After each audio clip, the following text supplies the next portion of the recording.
Hello दोस्तों, जय श्री राम। मेरा नाम है खुशबू। मेरे चैनल @कथाएं 5 में आप सबका स्वागत है। आज मैं आप सबको माँ गंगा की उत्पत्ति कैसे हुई यह कहानी सुनाऊंगी। देव नदी माँ गंगा की उत्पत्ति की कहानी। माँ गंगा की उत्पत्ति की कहानी बहुत रोचक और प्रेरणादायी है। यह बात उस समय की है जब श्री हरि विष्णु ने देव माता अदिति के पुत्र के रूप में अपना वामन अवतार लिया था। उस धरती और स्वर्गलोक के अधिपति दैत्यराज बलि थे। वह अपने गुरु शुक्राचार्य के बताए मार्ग पर चलते हुए निरंतर चलने वाले यज्ञ करवाते थे और गरीबों एवं ब्राह्मणों को दान देते थे। उन्हें अपने दानवीर होने का अहंकार था। उनके राज्यकाल में देवताओं के लिए बुरा समय चल रहा था। उनके राज्य में असुरों को उनकी सुरक्षा प्रदान थी, जिससे आम जन को कष्ट भी भोगने पड़ रहे थे। तब प्रभु ने इस समस्या को हल करने के लिए वामन अवतार लिया। वामन देव का बलि के दरबार में आगमन। बालक ब्राह्मण रूपी वामन देव दैत्यराज बलि के यज्ञ स्थान पर पहुंचे। जब बलि की नजर उन पर पड़ी तो बलि ने उनसे उनकी इच्छा पूछी। यह सुन वामन देव ने कहा, राजन, आपकी बहुत प्रशंसा हुई है। आप दानवीर हैं। मुझे केवल उतनी भूमि चाहिए जितनी भूमि मेरे 3 पग मतलब 3 कदम में नप जाए। यह सुन सभी लोग वामन देव पर हंसने लगे। महाराज बलि भी अहंकार में आकर हंस पड़े। फिर हाथ जोड़कर वामन देव से और भी कुछ मांगने का आग्रह किया, परंतु वामन देव 3 पग भूमि पर अड़े रहे।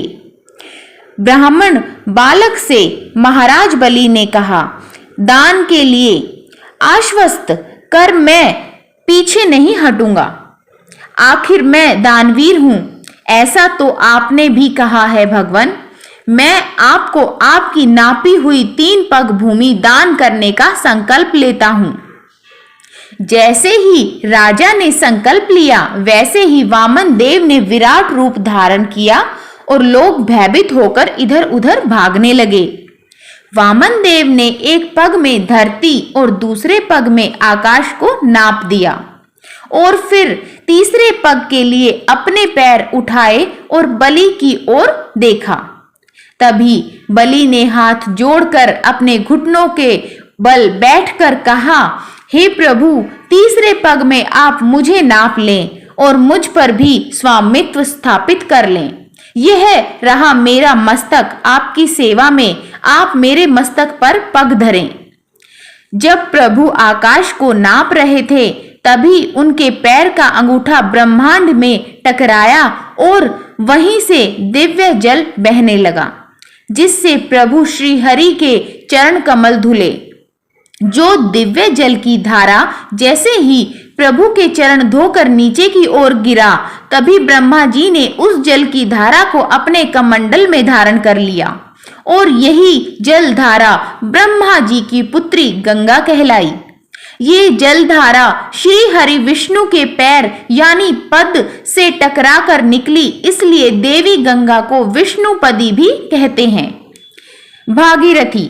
महाराज भागीरथ की तपस्या से प्रसन्न होकर देवी गंगा के पिता भगवान ब्रह्मा जी ने उन्हें धरती पे अवतरित होने की आज्ञा दी, किंतु देवी गंगा की जलधारा से वेग को सहने की क्षमता धरती में नहीं थी।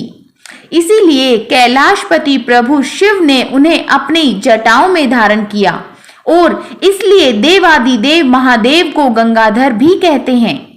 महाराज भागीरथी की तपस्या से प्रसन्न होकर उन्होंने अपनी एक जटा खोलकर देवी गंगा को धरती पर आने दिया। माता गंगा ने धरती पर आकर भागीरथी के पूर्वजों को मुक्ति दी और माता गंगा की सकारात्मकता ऊर्जा से पूर्ण अमृत तुल्य जलधारा मनुष्य के लिए कल्याणमयी सिद्ध हुई। माता गंगा को देव नदी भी कहते हैं। उम्मीद है कि आपको मां गंगा की उत्पत्ति की कहानी सुनने में आनंद आया होगा। इसीलिए मेरे इस कहानी को एक लाइक करके और मेरे चैनल को सब्सक्राइब करके मुझे सपोर्ट करें। कमेंट में जय मां गंगा जरूर लिखें। धन्यवाद।